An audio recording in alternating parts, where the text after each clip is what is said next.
Hello, dear astrology lovers, and welcome back to my channel. If you're new here, my name is Alexandra, and I'm a professional ESAR certified astrologer.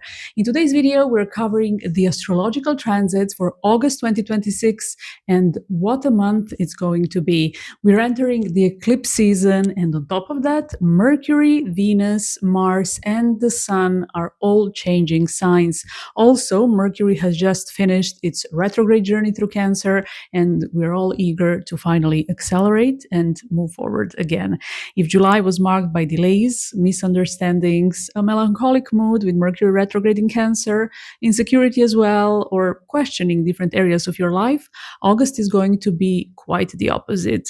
We're all going to feel a noticeable shift in energy, not only because Mercury is now moving direct, but also because of all the other planetary shifts taking place throughout the month. And now let's see what you can expect on a personal level.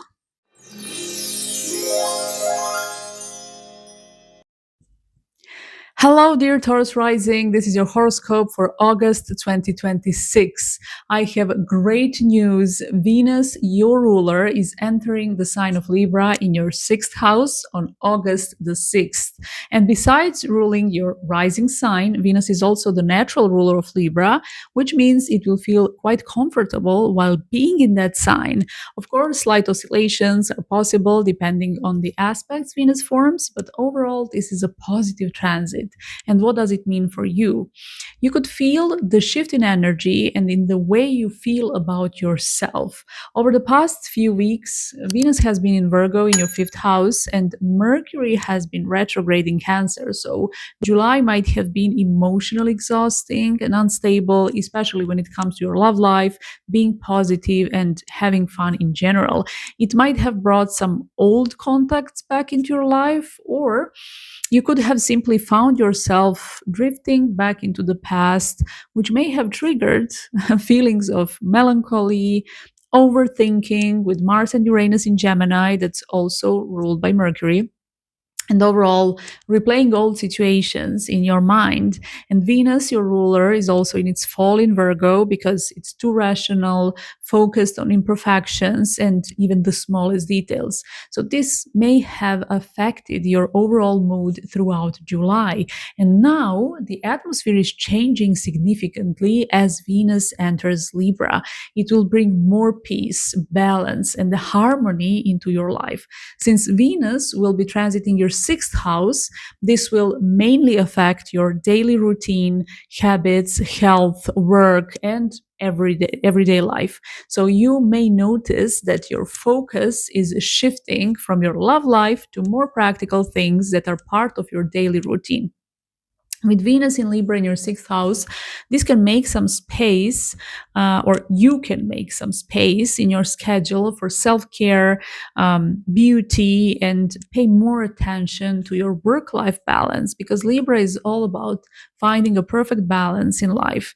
If you've been overworking and neglecting yourself and your private life over the past few weeks and months, Venus in Libra is inviting you to slow down and create more balance. And on the 9th of August, Mercury will enter Leo in your fourth house. And shortly afterward, around the 13th, it will form a sextile with Venus, with the exact aspect occurring at 6 degrees of both signs. This could bring work-related conversations, offers, new opportunities, and agreements. Mercury is the ruler of your second house, which is the house of money. So if there have been some delays in payments during its retrograde motion, in the first half of August, they could be processed, especially because after entering Leo, Mercury will form a conjunction with Jupiter, which represents money. And it's also the ruler of your eighth house, which represents other people's money. And at the same time, both Mercury and Jupiter will be forming a beautiful lotus configuration with Venus in Libra and Uranus in Gemini. This is very important because this is such a harmonious configuration. In case you're not familiar with it, it consists of 2 sextiles and a trine. So this configuration will activate your second, fourth, and sixth house. When Venus, Jupiter, and Uranus are positively connected, as they are in August, we're talking about pure luck.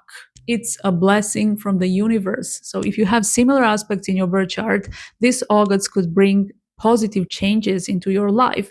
Your natal potential is important because it's the basis of everything that's happening. And whenever the atmosphere that's currently happening in the sky resembles your natal atmosphere, events from your birth chart can be triggered. So if you have similar aspects in your birth chart, the first half of August could be quite positive for you. This can be related to money, unexpected income, and overall amazing work related opportunities, especially if you're an entrepreneur. If you're running your own business, which is represented by the fourth house, August could bring expansion through unexpected opportunities and increased income. Jupiter is transiting your fourth house, and it's well aspected by Venus in the sixth and Uranus in the second. And both Jupiter and Venus are the significators of money and material things. And with Uranus, it's a positive surprise. So amazing opportunities to make money. Be open to new collaborations and ideas on how to scale up your business. So remember that Mercury will be in conjunction with Jupiter in your fourth house and in a sextile with Uranus in Gemini in your second house. So new ideas can help you level up your business and earn more money. Maybe you've simply outgrown its current version. Also, if you would like to learn more about what transiting Jupiter in Leo can bring to you specifically, check out my video dedicated to that. There are separate videos for each rising sign.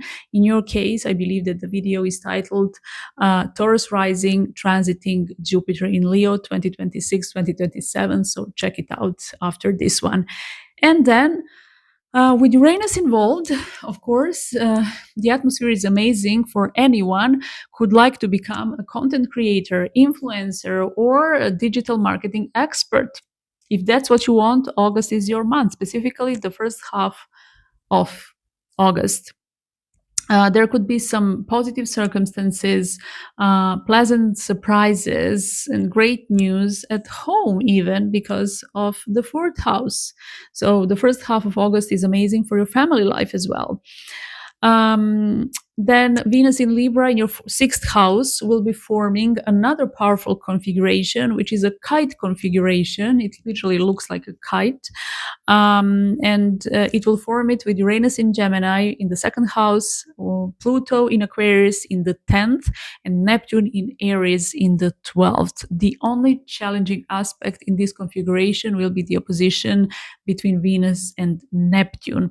And this is an invitation for you to consciously make a positive change in the way you approach your work, health, and everyday life, because that's what the configuration will cover. So, are there any habits and subconscious beliefs that no longer resonate with you? This is a great moment to change them. At the same time, around the 12th of August, we'll also have harmonious aspects between Neptune in Aries in your 12th house, Uranus in Gemini in the second, and Mercury and Jupiter in Leo in your fourth house.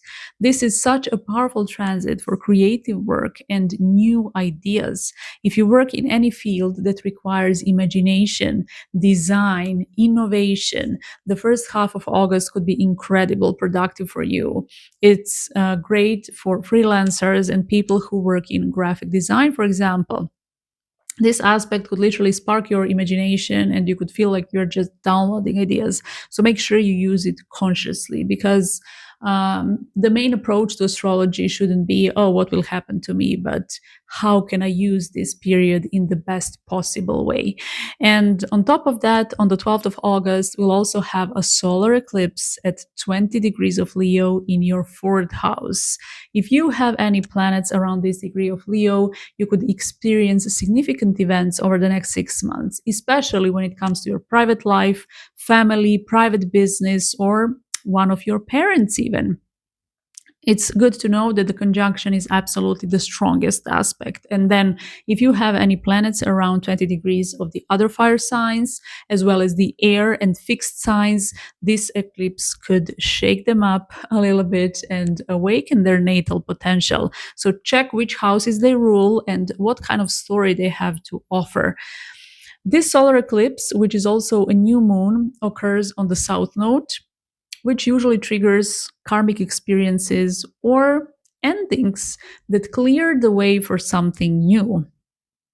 And they are clearing the way for something new because of the new moon. So a solar eclipse is always a new moon. This time on the south node, you need to let go of something in order to create space for something new. The eclipse will form a trine with Saturn, which is very harmonious and very good. And it means it could bring circumstances or an inner impulse to let go of everything that's keeping you stuck in your private and family life so that you can move on and build something new. Um, Sometimes we hold on tightly to something simply because it's easier to stay in the comfort zone. But in reality, we know we've outgrown it long ago. So eclipses that occur on the south node usually release us from such situations, connections, and experiences, and create space for us to move on to the next level, especially with the new moon. And it usually comes in the form of a crisis. But when the crisis is over and after you've grown a little bit, you realize that it was actually quite dangerous to remain where you were. So sometimes it's good when circumstances push us. And it's interesting that this eclipse will occur in the fifth sign, which is Leo, while Venus is forming an exact lotus configuration with Mercury and Uranus at 5 degrees of Libra, Leo, and Gemini. So the number 5 will be so active, and the symbolism of the fifth house, which is love, creativity, fun, and this is so important and so powerful. In your case, these planets are activating your second, fourth, and sixth house. So what can this eclipse bring over the next 6 months, especially with such a creative energy surrounding it? So positive changes in your private life because of the fourth house, but also in your private business and finances. In the coming weeks and months, some of you might literally start your own business because this is a new moon, as I said. And with this beautiful and harmonious lotus configuration happening on the fifth degree of Gemini, Leo, and Libra, it could be centered around something you truly love doing. And that's important. Of course, before that, you'll have to let go of the things that no longer serve you because the south node is involved. And it could be your old routine or lifestyle. But again, it's only to clear the way for something completely new and better. And for some of you, this could also mean starting your own family. As I said, we'll have a very active fifth degree that represents kids. On top of that, this eclipse is occurring in the fifth sign, which is Leo, and it's falling into your fourth house, which represents family. So some of you might literally become parents in the next 6 months. And overall, this could mean the closure of one chapter in your private life and moving forward towards positive changes and expansion. And another big change is happening on the 11th of August, right before the eclipse. Mars will enter the sign of Cancer in your third house.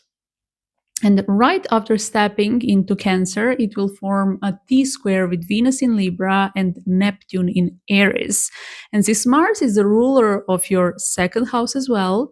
And Venus represents you and your ascendant. There could be a little bit of tension between you, your partner, and other people in general. This could also be a misunderstanding because Neptune is involved. So try not to overreact in the days surrounding the eclipse. Mars is in its fall in Cancer, and its actions are driven by emotions. So while it's transiting your third house, you could become more defensive and reactive. So try to keep that under control. Also, Mars in Cancer can be passive aggressive at times, again, because it's driven by emotions. So try to handle that energy in the best way you can, especially in relationships with other people. Venus, which is also part of the T square, will be in your sixth house. So pay attention to your communication at work. And at the time of the eclipse, since we're talking about communication, Mercury in Leo in your fourth house will be opposing Pluto. So try to avoid conflicts at home.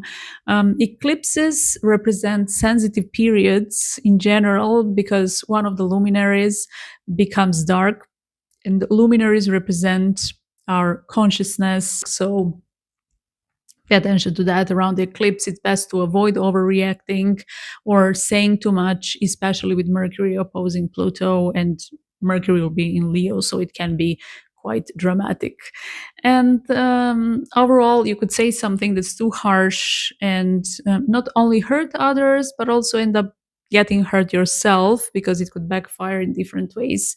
When Mercury in Leo opposes Pluto, communication becomes a bit loud and, as I said, dramatic. So try to remain calm and withdraw a little bit right before and after the 12th of August. Also, it's good to remember that your birth chart is the foundation of everything that's happening to you and around you, as I said. So, whenever transits resemble your natal aspects, they're likely to trigger events. And I can't underline this enough. If there's no natal memory, there's nothing to be triggered. And that's why the same transits manifest differently in different people's birth charts. If you have similar aspects to those occurring in August, you can expect some significant events, definitely. But if you don't, then maybe it's not your turn to experience these events. You have some other lessons to learn or some other amazing and positive things to experience. And then when it comes to the second half of the month, around the 21st of August, Venus in Libra in your sixth house will oppose Saturn in Aries in the 12th. These couple of days are not particularly favorable for new collaborations or reaching out to other people to ask for something, especially at work. And this is especially for those, again, who have a difficult aspect between Venus and Saturn in their birth chart. And on the 23rd, the Sun will enter Virgo in your fifth house. And then on the 25th, Mercury will follow. So both of these planets will be squared by Uranus in Gemini. And the end of the month could be a little stressful when it comes to your children, for example, if you're a parent. This could also refer to your vacation, hobbies, and sports. So pay attention to what's going on around you. There could also be some unexpected disruptions and stressful situations. So try not to expose yourself to unnecessary risks during the last week of August. Avoid adrenaline sports and similar activities. Focus on the positive aspect between Mars in your third house and Mercury and the Sun in the fifth. That can inspire you to be more active, but at the same time, try to stay safe and avoid adrenaline sports or any type of risky activities because of the affliction from Uranus. And also, since the fifth house is involved, this could shake up your love life a little. So these aspects could bring, for some, not for everyone, I'm trying to cover as many possibilities as possible, and you can check what resonates with you, of course, based on your natal potential primarily. This is a general reading, so I want everyone to get value from it. So these aspects could bring conflicts and breakups for some, or sudden decisions, especially because these will be the days leading up to the lunar eclipse in Pisces, and such days are pretty sensitive. The affliction between Uranus, Mercury, and the Sun will be active until the end of the month. And then the second eclipse will be a lunar eclipse, and it will happen on August the 28th at 4 degrees of Pisces, and it will be on the North Node. And on the day of the eclipse, the sun will be in conjunction with Mercury in your fifth house, and together with the moon in the 11th, they'll be forming a T square with Uranus in Gemini. So, in the weeks and months following the eclipse, some of you might break up or experience radical changes when it comes to your circle of friends, love life, hobbies, and children, even. And the eclipse will fall into the 11th house, but the impact will be felt in the fifth as well because of the opposition. So the changes could be your own decision, or they could happen because of circumstances that are beyond your control. Overall, the last week of August is not the time to initiate or participate in conflict. So keep that somewhere in the back of your mind. And then, if you have any planets around 4 degrees of Pisces and the other mutable signs, as well as the earth and water signs, this eclipse could trigger significant changes. And overall, with Uranus so prominent, the main theme of this eclipse is change. But the good news is that it's happening on the north node. So for some of you, it may be time to move on and start a new chapter in your friend circle, in your community, as well as your love life, sports, and hobbies. And in the end, I want to clarify the impact of eclipses, because some of you might get scared a little bit because of the affliction from Uranus. For events to be activated, the eclipse has to fall on a planet or house cusp in your birth chart, or simply form a strong aspect with a planet in it. If the eclipse is activating something in your horoscope, and on top of that you have similar aspects in your birth chart, then it could bring some important events. Otherwise, it can just pass. So not every eclipse will impact everyone. And if it does impact you, try to stay grounded in the last week of August, and remember that even if change happens, it's nothing but an opportunity for growth and expansion, even if it doesn't seem like that in the beginning. Remember that this eclipse can be a little bit disruptive because of Uranus, but then it's happening on the North Node, and it's not the North Node is quite beneficial. It works like Jupiter, and it's a symbol of growth. To sum everything up, it's a dynamic month for you, Taurus Rising. The main focus will be on your family life and work, so try to make the most of the positive aspects and stay grounded at the end of the month. I hope you found this video useful and inspiring. If you did, please subscribe to my channel. It will help it grow, and also it will allow you to stay up to date with my monthly horoscopes and other astrology videos. Thank you so much for watching, and see you in the next one.